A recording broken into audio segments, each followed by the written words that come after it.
Hello, Bacho. Let's see this question. So the question over here says frugivorous birds are found in large numbers in tropical forests mainly because of A. Temperature conducive for their breeding. B.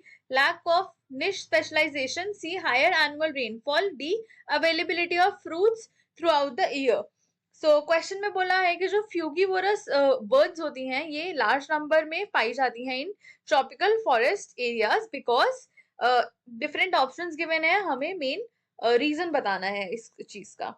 So the key concept here is frugivorous birds. So frugivorous birds क्या होती हैं? Frugivorous birds जो होती हैं ये ऐसी birds होती हैं जो कि they primarily feed on fruits.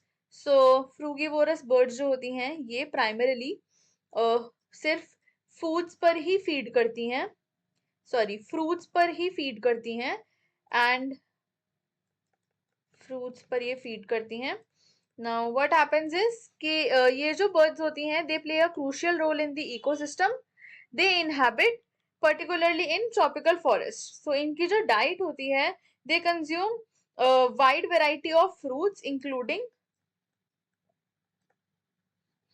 Including berries, drupes और fleshy fruits. So berries, drupes या फ्लैशी फ्रूट्स जो होते हैं ये इनकी मेन डाइट होती है. एंड नेक्स्ट अगर हम बात करते हैं डिफरेंट गिवन ऑप्शंस की. सो गिवन ऑप्शंस में फर्स्ट ऑप्शन हमें गिवन है which is temperature. Option number A is temperature conducive for their breeding. So इसमें बोला है कि temperature conducive for their breeding. So इस ऑप्शन में बोला गया है टेम्परेचर के बारे में.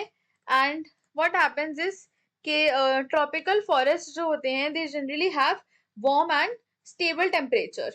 सो ट्रॉपिकल फॉरेस्ट का जो टेम्परेचर होता है वो जनरली वार्म एंड स्टेबल होता है. एंड ये जो टेम्परेचर होता है ऑल्सो ये थ्रू आउट द ईयर रहता है.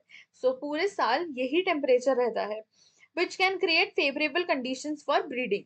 सो ये जो होता है ये ब्रीडिंग के लिए फेवरेबल कंडीशंस क्रिएट करता है बिकॉज ब्रीडिंग के लिए जनरली इंक्यूबेशन अगर हम देखें उस टाइम पे हमें वार्म टेम्परेचर की रिक्वायरमेंट होती है. However, while this is important for many species, it is not the primary reason why frugivorous birds are abundant in these areas. So option number B देख लेते हैं which is lack of niche specialization. सो निश क्या होता है? निश हमारा एक ऐसा एरिया होता है, ऐसे पर्टिकुलर एनवायरमेंट होता है जो कि फेवरेबल होता है for some particular species and इसमें उनके जो ऑल रिक्वायर्ड रिसोर्सेज होते हैं वो प्रेजेंट होते हैं. नाउ व्हाट हैपेंस इज कि जो niche specialisation it refers to the adaptation of a species to a specific set of resources or conditions. So niche specialization जो होती है इसको हम बेसिकली कंसिडर करते हैं as an adaptation of species to a specific set of resources. So ये क्या होता है? ये adaptation होता है for particular resources. So कोई particular resources हैं उनके लिए जो ये adapt कर गया उसको बोलते हैं. Now if इस इधर इन resources में there would be deficiency or they lack something, तो that would mean that species are not particularly adapted to species. So इसका मतलब होता है कि they are not particularly adapted to specific resources. So which allows them to exploit a wide range of resources. जिसके वजह से ये क्या करते हैं? ये exploit करते हैं, exploitation करते हैं wide variety का. However, this does not explain the abundance of frugivorous birds. Option number C देख लेते हैं which is higher annual rainfall. So higher annual rainfall जो है इसको कैटेगराइज इसमें बोला गया है कि ये हमारा मेन रीजन होता है. So देख लेते हैं if ये मेन रीजन होता है या नहीं. Now what happens is कि जो ट्रॉपिकल रेन फॉरेस्ट होते हैं ये एक्सपीरियंस करते हैं काफी हाई रेनफॉल. सो ये हाई रेनफॉल एक्सपीरियंस करते हैं एंड इनमें क्या देखा जाता है कि इसके वजह से जो लश वेजिटेशन होती है उसको सपोर्ट करते हैं। इतनी जो ये हमारी रेनफॉल होती है, ये क्या करती है, ये हमारी लश वेजिटेशन को सपोर्ट करती है। नाउ अब क्या होता है, this rainfall contributes to the dense growth of food bearing plants. So ये जो होता है, ये एक डेंस ग्रोथ करता है of fruit bearing plants. However ये जो होता है मेन रीजन नहीं होता है। नाउ ऑप्शन नंबर डी हमें दिया गया है, which is availability of fruits throughout the year.